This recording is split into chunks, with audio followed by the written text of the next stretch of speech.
feather in the shaft, and literally it would like take me like 2 minutes to just get the goddamn feather into the shaft and everything. So I was not that good, but at least I was another body, so you didn't have to forfeit. Yeah, But I'm yeah. not good either.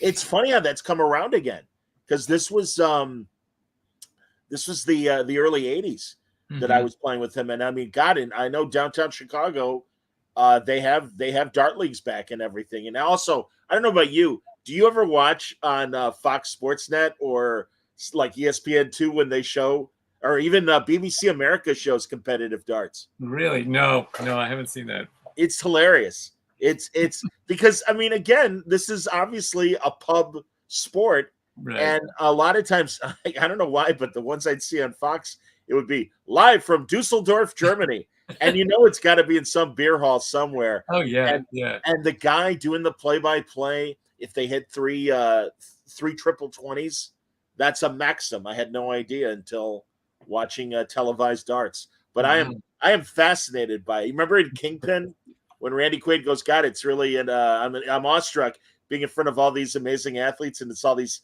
fat guys chain smoking and stuff like that. Same with darts. Yep, Same with that darts. starts. That starts. So, but I know, man. No, listen. I love a good space opera.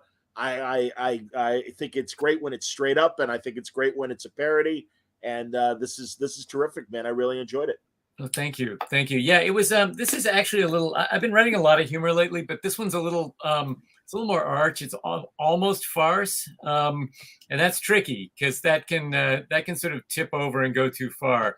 But I think the characters I think readers will find they get fleshed out as we go along. By the way, you can see my cat BB in the back here. Indeed, that's the inspiration for Captain Ginger. Am I right? One of them, yeah, yeah. Absolutely, man. Another fine Ahoy title of Stuart Morse. Definitely, man. No, that's great. And again, your artist, you worked with as well earlier this year on a Wrong Earth one shot, right? That's right, Fred Harper. Yeah, and I've known him a little bit for a long time. He's local, like he's in New York.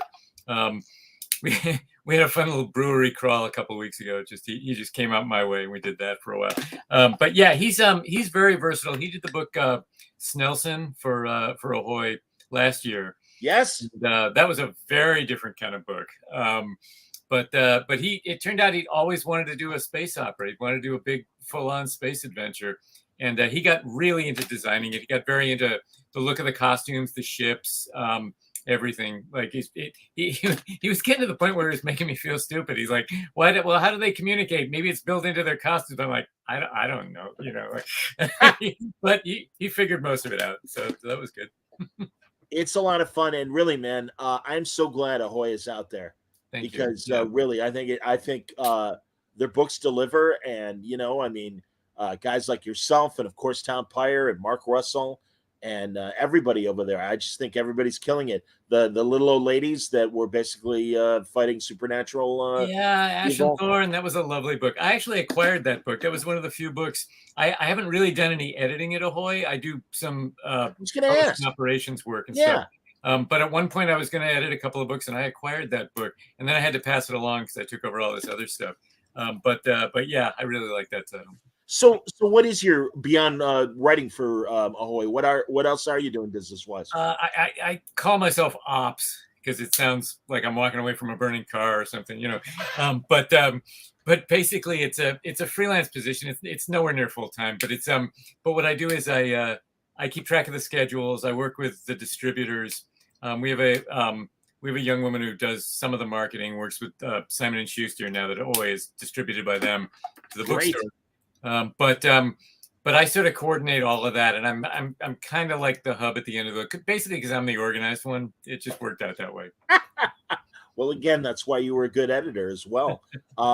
So Highball, how many? I mean, again, already you're teasing Highball 2, which comes out in about 5 weeks, October 12th, I believe. Yeah. So how many chapters in this first arc? 5 issues, Okay. and they're all about 20 pages each, and there's room to go further, but it does tell a pretty complete story of what happens to Highball and the bad decisions he makes, and hopefully, eventually, a few good decisions based on the the kind of violent event that happens at the end of issue 1, which I won't spoil, but that kind of sets everything in motion.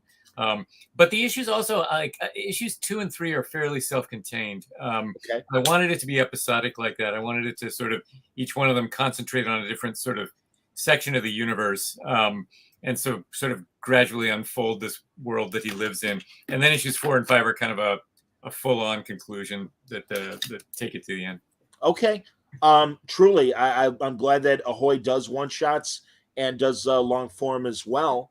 I do want to acknowledge Wrong Earth Purple, that has the same Highball team on it and everything. But yeah, catch me up, man, on Dragonfly and Dragonfly Man and what's happening here in the overall story. This was a great one shot, but yeah, kind of like, have they merged? Is that what's happened? I mean, I the narrative did have me a little confused if Dragonfly just had a conscience that was talking to him, or if it was Dragonfly Man somehow speaking to him. Tell us about in the one shot, you mean? Yes. Yeah. Okay. No, I can see how that could be confusing. No, the basically the one shot, the Wrong Earth Purple that you just showed, that Fred and I did, that takes place in its own universe. So the idea being that in the core Wrong Earth series is about two characters named Dragonfly and Dragonfly Man, who are basically parallels of each other. And in the main series, they swap planets, they swap Earths, and then eventually they wind up meeting. It's implied throughout this through this like setup that there may be others, and this is one of the others. Okay. Now, basically, what happens is within the course of our story, he gets drugged, and he starts seeing the two familiar ones as like angels and devils on his shoulder. But they're not really there. It's not really them. It's just him hallucinating on the drug. I'm with you. And maybe in some way, sort of mentally piercing the multiversal veil and having some kind of telepathic rapport with them or something like that. But that's the kind of thing Fred would figure out. I would never figure that out. Like, you can ask him. Well, again, it was entertaining. I mean, I really love the entire Wrong Earth concept. And I mean, for people who don't know, Dragonfly Man, think an Adam West sort of character, and Dragonfly, think of a Frank Miller inspired version of the same character. And what would happen if they juxtapose these guys? So suddenly Adam West finds himself in a very gritty urban setting and stuff, whereas the Frank Miller version of Dragonfly winds up in the Gotham City kind of 1966 and all the tropes of 60s Silver Age pop. And it's great, man. I loved it. I've loved it since day one. And anytime Tom has something new, and of course Jamal as well, Jamal Igle. I love Wrong Earth. So, and also I noticed in this issue that Dave Hyde has an interesting essay about, I suppose, this world. Yeah, there were 5 one-shots.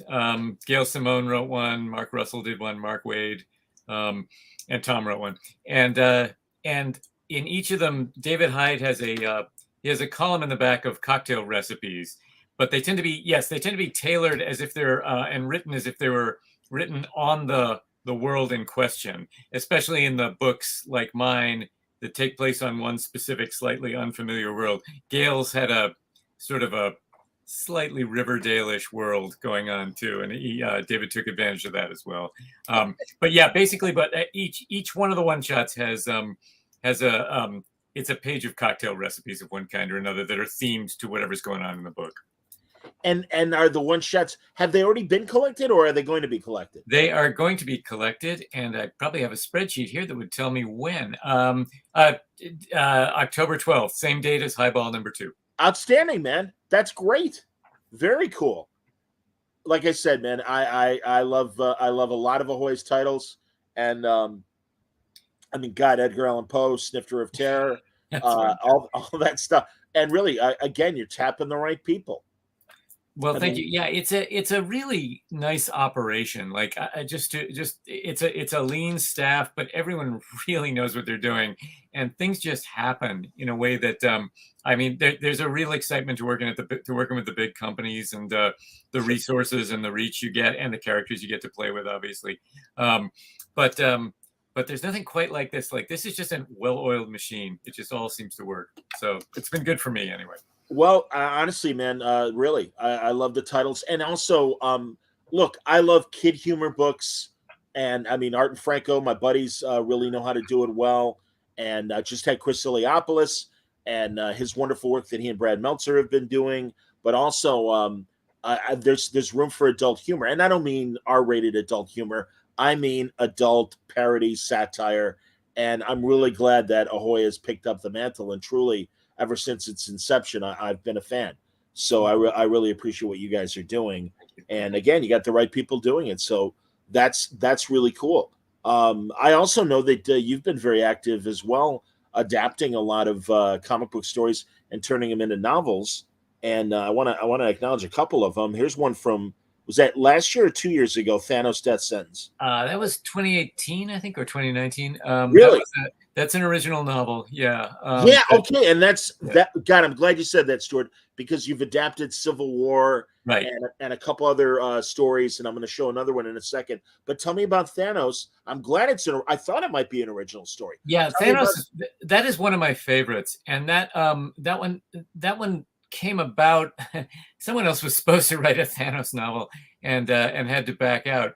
And I was working with Marvel at the time. I was editing some of the books for them on a freelance basis, but I'd written a few of them as well. And I just kept telling them, well, I have this idea for Thanos that I really liked, and they liked it too. And the idea was that he kind of, the very first part of the book is basically the Infinity War. And he fights all the heroes, he loses, and then he has to go, this is more the original version of Thanos, like from the 70s stories, but he has to go crawling back to his mistress Death and tell her, sorry, so she exiles him. She basically strips him of his power and exiles him and sentences him, hence the title, to go to wander the universe in different forms, wearing different bodies until he's worthy of her again. So it's basically Thanos ground up, doesn't look like himself. No one recognizes him, but he's on these different worlds. And he goes through a whole series of I was going to say adventures, but they're more like ordeals almost. Trials. Like trying to build himself back up. And he doesn't know exactly what she wants because of course, Death is sort of cruel, and Death and she, there's a kind of an implication that this may all be in Thanos' mind. Like they've toyed with that at Marvel over the years. Like, we don't really know how much of him talking to Death is real and how much of it is just his own psychosis. So I had a lot of fun with that too. It was a rare book for me that I structured it in, I think, 4 parts, and it came together almost exactly the way I wanted it to, which never happens. So that's excellent, man. No, I'm really glad that you do these. And I don't know if you have more on the horizon or not. I do. I had one out last year called Target Kree, which was the first of a series from Aconite Books. And that's it. Yeah. That's actually tied into the Marvel Crisis Protocol tabletop miniature game, but it's not reliant on that at all. That just meant I could use all the big characters, which was fun. It's a big, giant, epic novel about the destruction of a planet in the Kree galaxy, after which Tony Stark opens up a pilot work program for Kree refugees, which goes very wrong. And it winds up with the Guardians of the Galaxy coming and getting in a giant battle with the Avengers, because they're all trying to find the planet killer, but they're all doing it different ways. And what's going on with the Kree on Earth is very suspicious. There's something wrong. So that came out. And then there was a sequel last year that I didn't write by Carrie Harris, who's a friend of mine, who's also in New York.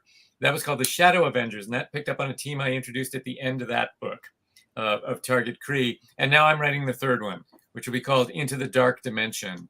And that's where they take the battle to the villain's home, which is probably a spoiler for Target Kree. But at this point, like, if I say the words Dark Dimension and Marvel, you pretty much you have an idea who I'm talking about. So that'll be out in May. That'll be out next May, and I'm working on it now. And these books are big and crazy and have a zillion characters and are very difficult to write. But they're a lot of fun, and they're very satisfying when they come together. Truly, man, they came to the right guy, because you know what you're doing with this stuff. And I do love even not only the original stuff you're doing, but the novelizations of things like Civil War, because it gives you an opportunity to really, you know, make the story bigger. Yeah, I had a lot of fun with the for Titan a couple of years ago. I did the X-Men Dark Phoenix saga, and that was a challenge because that's such a sprawling. The original thing sprawls over a few years of comics. Sure. And times have changed a bit. It's a while back now, so I had to figure a lot out for that one. But that was good too because I loved that story. That was a very important one to me. I was probably reading it right about the time that. Your Chico and the Man and the Rockford Files bumper that you ran there was running on the TV in front. See, I got to throw those in, man. I'm such a jerk when it comes to the YouTube stuff. I love finding shows from variety specials from the 60s and 70s, and that great studio announcer, like, you know, I have one too where Ironside will not be seen tonight, and it's like, and I'm like, all right, I need to grab that. That's fantastic. That's great. So yeah, this is I'm dating myself, but it kind of made me think I was babysitting again. Like it kind of reminded me. I get it, Stuart. Absolutely, man. No, I do it for our amusement, exactly, our generation's amusement. So, no, I think that's great. And then, sorry, not COVID, just a cough.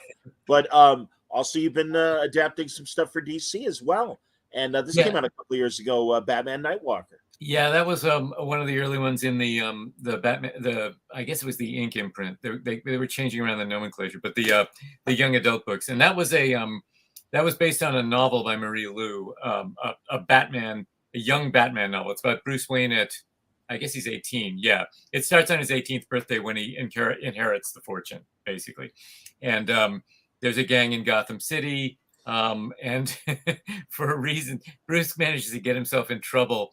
And for reasons that make sense in a story like this, he winds up agreeing to do community service at Arkham Asylum. So you have like sort of stringy 18, but very serious and very, you know, well-intentioned Bruce Wayne at 18 years old, like sweeping the floors at Arkham Asylum.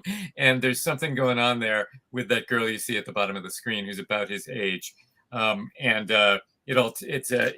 was a really fun one to write. Marie's original novel was a lot of fun and very, very fluid.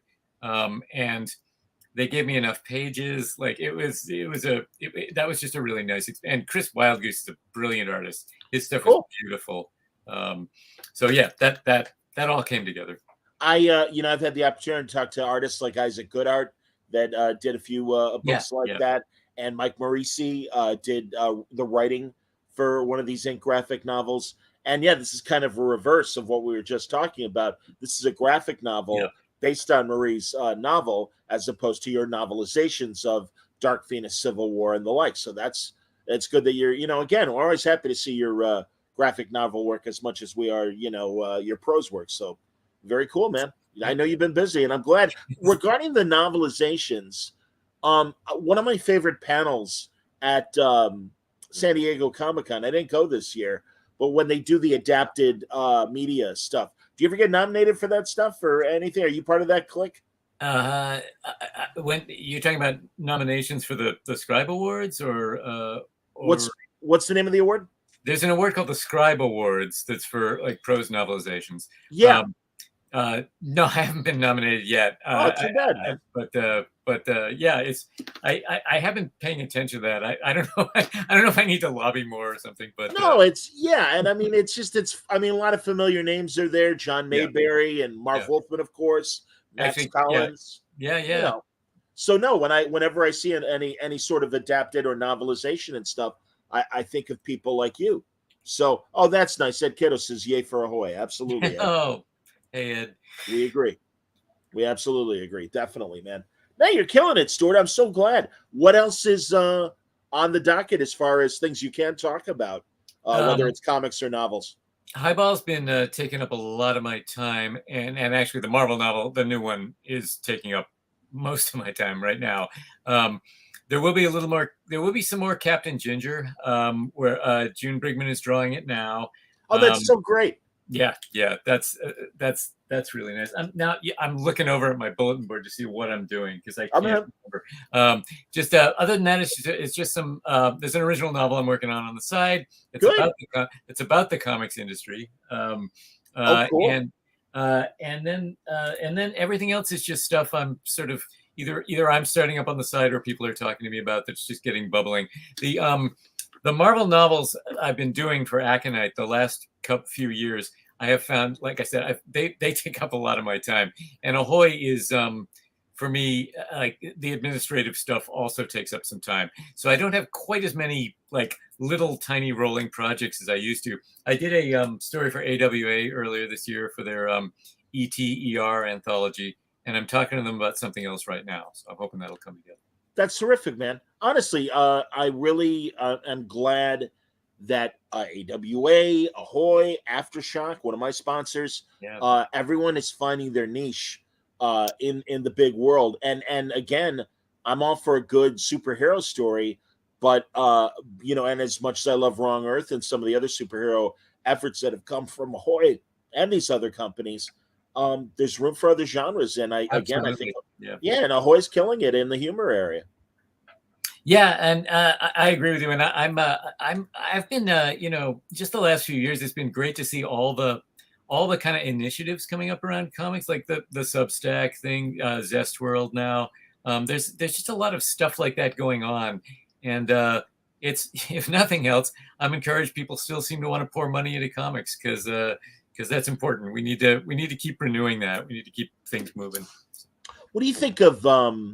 I'm always worried that the price point, as it goes up for the single issue and everything, I don't know if the solution is, to go to $7.99 but release 48-page books or whatever. What do you think of the single issue compared to the graphic novel and where we are today in today's market? I've gone around it, and I don't think there's a good solution. Basically, for a company like Ahoy's that pays actual rates, like that, where that's not a back end or very low paying company, most of the expense is creative, and that's definitely true at like DC, for instance, too. Although DC has more overhead, but that means if you go to a double-sized story for $7.99, your costs don't go down that much by combining them, because you're still paying per page. It gets harder when you start talking about original graphic novels, because those now tend to be longer, and those are hard to amortize on it if you don't serialize first. So I don't think there's a good solution. I did not like Ahoy raising the prices to $4.99. There was a raft of price increases this year, as there have been with everything. Printing has gone way up, and printing is I think printing's still cheaper than it was 20 years ago. Really? It went through a whole revolution, and it went way down. That's why you never see black and white comics anymore. You just don't need to. Like, color printing is cheaper. It's not cheaper than black and white, but it's a lot cheaper than it used to be. I see, but no, that really is interesting, and I love black and white comics. Yeah, I do too, aesthetically, but like it's great when there's a reason to do it, But you used to have to do it, like, because people couldn't afford to do color, and now color printing is not expensive. But over the past year, everything has gone up a bit, and a lot of it's just paper shortages and things like that. Right. And labor shortages too. Sure, absolutely, man. No, that's so I guess to answer the question, I have thought about this a lot, and I really just don't have a good answer. I would love it if there were a way to make the books cheaper. I would love it if there were a feasible way to do multiple issues in a cheaper package, but it doesn't get cheaper. You just wind up charging $9 or $10 for a 60-page book instead, and that's okay if that's the right thing to do, but your orders tend to be lower, and it's just tricky. I will say at Ahoy, I haven't announced this yet, but I think, unless we change our mind about this, the new Captain Ginger is going to be a one shot, like a 48-page one shot. Okay. And we're gonna have to figure that out. Like we're gonna figure out the pricing on that. So, but fortunately, I'm the guy who has to do that, I guess. So, Wow. so we'll Okay. figure it out.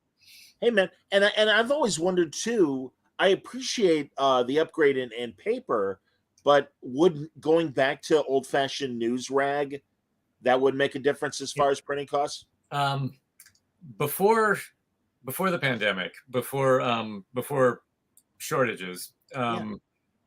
it was not much cheaper. It Okay. was, in fact, I remember. I think this might have been a DC thing. I can't remember, but there was one point where some printers had ordered so much of the slick paper that it actually would have cost more for them to get the cheaper paper, and the cheaper paper wasn't that much cheaper. Like it really didn't make much of a difference. No, I Yeah, hear you. that's a common belief among comics fans that you could actually Yeah. save a lot of money by doing that, and I don't think it's true right Okay. now. You may find some comics going down back to cheaper paper just because people are going to wind up in the situation of having to take what they can get, um, because there's a shortage of everything. Yeah. Yeah. I mean, we had our printer call us at one point and say, we don't know if we can if we'll be able to print you. That was a year ago, actually. I think things were a Okay. little worse, but and we talked it through, we made it work and everything. But Sure. I think that my vague impression, and I could be way off base about this, is that the publishers at most risk of that are the publishers a little bigger than us who do a little more, who do more books, so they take up more of a printer's inventory. But they're not big enough to throw their weight around, Yeah. so I think, but so no, I don't think there's an inherent financial advantage in using the cheaper paper, but you may see it return in strange places over the next year or two, just because paper in general is still a bit scarce.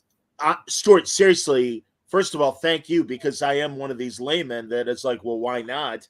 And I appreciate your knowledgeable answer and also this kind of insight into what's going on because, I mean, obviously, the worst of the pandemic was right at the beginning, Diamond shutting down for six Oh yeah, weeks. yeah, I don't know if Pencils Down affected Ahoy as no. much as other publishers. And again, because you guys keep it lean and tight as far as the amount of books that you put out every month and even a quarterly or yearly situation. How much did those initial months beyond what we've already discussed did the initial days of the pandemic? How did that impact Ahoy? We we didn't tell anyone to stop working. Um, we we didn't, of course, and we were in a position to do that because Ahoy is privately funded and well funded, and the people involved with that understood. But also, as you say, we had a small number of books. We do a small number of books at a time. We did slow down acquisitions. We didn't really. We took there was about, I would say, 8 months where we didn't bring in any new projects, and we're actually it's not very visible, but we're sort of paying for that now. Like we have a slightly smaller line right now than we would normally, just because we didn't get books ramped up at a certain point. We've managed to smooth it out pretty well. It's not Okay. that noticeable, and we'll be back ramped up by early next year. Um, but um, uh, but yeah, there was a lot of anxiety. I mean, we have a weekly Zoom call, and I remember we just talked about it all, and we talked about what to do about Diamond because no one knew quite where they were going. They didn't know quite what they were going to do, Yeah. and that really was the point. I like dealing with Diamond. They're the people there are great, and they've done great things for comic shops over the years too. I'll say that. But that I think broke their monopoly because, and I'm probably not the first person to say this on your show, but sto- um, stores and publishers both realized that this one company could and would just stop shipping. And I'm not saying Diamond was wrong to do it. They had their own safety concerns. They had their own workers to worry about. But companies that had already, for instance, shifted to a different book distributor, they had a way to get books out. Like they had, even if it was slow, or prone to shutdowns. So I think that hurt Diamond in ways that beyond just losing a month or two's business. Like I think it did make people realize not that they don't want to work with Diamond, but that it might not be best to have all your eggs in that basket. Understood. Yeah, man. No, again, unfortunately, as the proverb used to go, we live in interesting times, Yeah. and really, the pandemic has really, I think, put a whammy on the comic industry in general, and everyone has had to juke to different alternatives, both publishers and individual creators as well. Do you Yeah. have any other creator-owned ideas that you would like to explore beyond Ahoy? Yeah, I've got I'm working on a kind of a slightly surreal crime noir story set in 1990. There's an artist churning out some crazy looking pages that no one has seen. But I have to decide what to do with that. I may Kickstarter it. Oh, that's great. I may show it to a couple people. Okay. I haven't done a Kickstarter. I'd kind of like to, although I'm afraid of having to carry all those boxes to the post office. That's I don't know, but Do you but have I like the do-it-yourself aspect of it. I really like that idea. I like that idea of just every aspect of it under your control. oh, absolutely. And you're dealing with, an audience directly and everything. Yeah. Do you have Kickstarter gurus that know the ropes and are Yeah, you can talk to? I can certainly go to David Hyde, and I can go to Jamal has done several of them, and Yes. he and I are still friends. He lives pretty close to me actually. Oh, that's great. And he and I did you probably remember he and I did Firestorm together in 2005, I think, for about 2 years. So That's cool. yeah. No, I didn't remember that, but that's awesome. One of your stories that I do remember is your Namor run at Marvel. Yeah. And I'm looking forward to seeing Namor in the Black Panther, World of Wakanda film. Any thoughts of that as we're getting closer to that movie? No, I'm looking forward to it. I watched. I just rewatched the first one recently as part of ramping up for the novel I'm working on now because T'Challa's in it. Oh, that's great. But yeah, and it's and no, it was I was impressed with it all. And the actor playing Namor, I've only seen a few like one little video clip, but he has a great look to him. He looks really cool. Like he looks a little unearthly almost. I hear you, man. It's so funny. For as much as I appreciate The Rock being Black Adam, I'm like, oh man, he would have made a great Namor in my opinion. Yes. Oh yeah, that would have been perfect. Yeah. I got the build and just again that fantastic island lineage that he comes from. And yeah, I'm just like, oh, that would be such a great Namor. But I am intrigued. And also Chris Cantwell, who I think has been killing it on Iron Man at Marvel, and Doctor Doom. I'm looking forward to his Namor book as well. I love Namor, man. Zdarsky did an Invader story where Namor was out of control, and it's like if there are two heroes that can cut through the bullshit and really get to the bottom of whatever's bothering Namor, it's Jim Hammond, the original Human Torch, and it's Steve Rogers, because they're old war buddies and stuff. Yeah. And it's like they're the guys that can go, all right, man, come on. We've been through hell and back. It's us. Yep. What the hell's the matter with you? And I think that's a great wrinkle to Namor. Yeah, I had never. It was only when I wrote that book that I really read the original Namor stories. I'd read a couple of them, but man, that Bill Everett art is amazing on those, and the few stories he did when he came back in the 60s and early 70s are gorgeous too. And Marie Severin as well. I love when she was, that's nice stuff too. Yeah, I hear you, man. No. I'm a massive Namor fan. I love those Marvel superhero cartoons, as goofy as they are. Mm-hmm. But that was my first exposure to the Submariner. He was fun to write, and at the time, I think I was a little influenced by Mad Men. I gave him a little bit of Don Draper, I think, like just in his arrogance. That seemed to match up somehow. I liked. Did you look at Burns' run? Obviously, when he was Namor Incorporated. Yeah. Basically, I read through everything when I was and at the like probably 2 years later, I could have done it on the Marvel app. But instead, I just ordered copies from Mile High at that point. I read through everything, and Burns stuff. I love his art. I've never been that big on his stories, but he did have a take on Namor that worked. He really did, and it was different. I agree. It's kind of an interesting thing to do. So and I liked his Superman, and of course, I liked his She-Hulk. What are you thinking of what we got like so far, both Marvel TV and Marvel movies. Again, you're a longtime Marvel guy. Yeah, I used to I fell a little behind because I got used to seeing the Marvel movies when they'd have screenings here, and then the screenings all stopped. But I liked Shang-Chi a lot. The one I really thought went under the radar that I loved was Black Widow. I just thought that was just a lovely little story of 4 characters. It all worked. It was all clever. It was all really good performances. And that one I was really sorry just kind of got lost. I watched WandaVision. I watched I was actually just sampling She-Hulk a few minutes ago, but I haven't even gotten through the first episode yet. Okay. Have you are you aware of Tatiana Maslany's her previous series for BBC America, Orphan Black? Orphan Black. I know people love it. It's one of those things I just never got to, but no. Yeah, I should. Well, again, I mean, all I'll say is, and again, man, when they announced her as Jessica and everything, I'm like, or Jennifer, excuse me. I'm like, perfect, great casting because she's got something. She does. I could tell that. 10 minutes, I could watching it. I could tell that. Yeah, I just couldn't take my eyes off her. Oh yeah. I'm excited for Wonder Man as well. The teases we're getting about that as another Marvel show. Yeah, I haven't seen those. I haven't seen anything. I've just read about it. Mm-hmm. And it's funny, as we're recording this tomorrow, Disney Plus is doing a big presentation of a lot of upcoming stuff, as is Paramount Plus with Star Trek.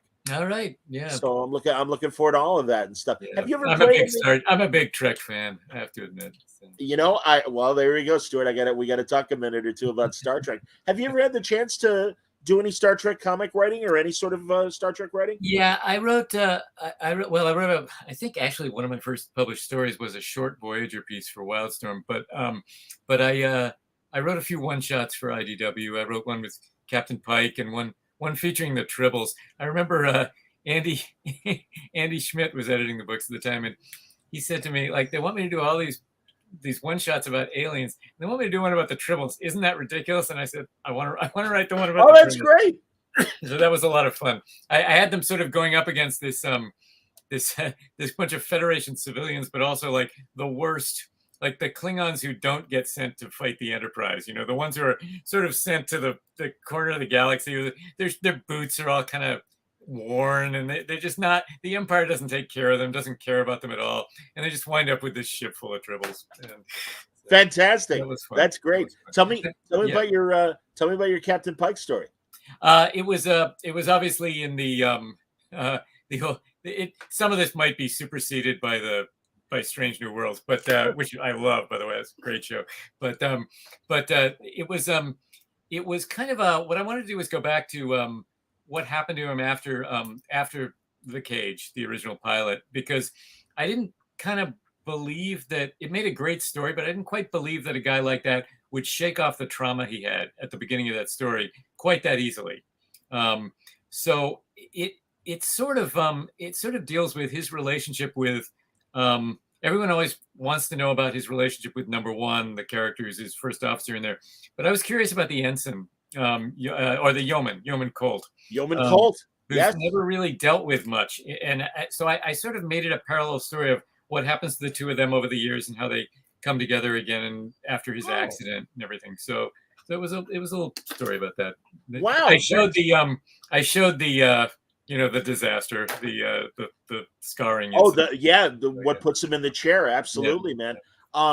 That's interesting. And Screen Rant, and I like Screen Rant, but they had a little clickbait article in the last couple of weeks where they're like, actually, it's Yeoman Colt who is responsible for Jim Kirk being the captain of the Enterprise, and I'm like, what? And they were referring to the Star Trek Marvel series that only lasted 17 issues, which I love. That's a great, fun Captain Pike and the Enterprise. Oh yeah, that was good. I remember that series. Yeah, and there was a time paradox thing that Yeoman Colt was responsible for, and she was kind of the nexus of what went wrong. And it's like, okay, that's adorable. But again, you'll forgive me, man, because just like I'm assuming, like you, I've been watching this shit since I was 5 years old. That's not canon. I mean, it's an adorable story, and I don't mind writing an article. But thanks for the clickbait headline. And I'm like, how did Yeoman Colt figure into Captain Kirk getting the Enterprise. It's like, no, bullshit. Yeah, yeah. It's Not like story, but bullshit. even the stories I've written, I was writing some Transformers stuff around the same time, and nothing I wrote is canon. Like they don't have to stick to it, and that's fine. Exactly doesn't need to be. We have a contract. I feel like you have a contract with the reader when they pick up your comic. They believe in it while they're reading it. But if it's a long running franchise like that, over the years you have to let some stuff go. It just happens. Absolutely, man. And again, I'm glad in the current it seems both in Star Wars and Star Trek, everything is vetted. And I think moving forward is considered canon and stuff. And that's great. But again, there's nothing wrong with, I forget what they call the old Star Wars stuff. Oh, the expanded universe? Yeah, I guess expanded universe. But yeah, that, or legacy. Those are legacy stories. Yeah. That was the phrase. And it's like, again, hey, that's great.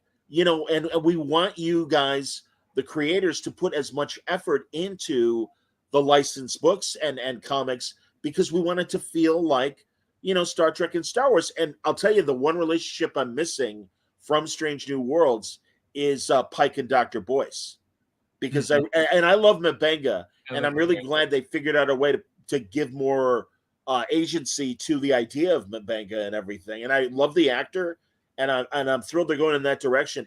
But there is a part of me that really appreciated in the original pilot that relationship between Dr. Boyce and Pike.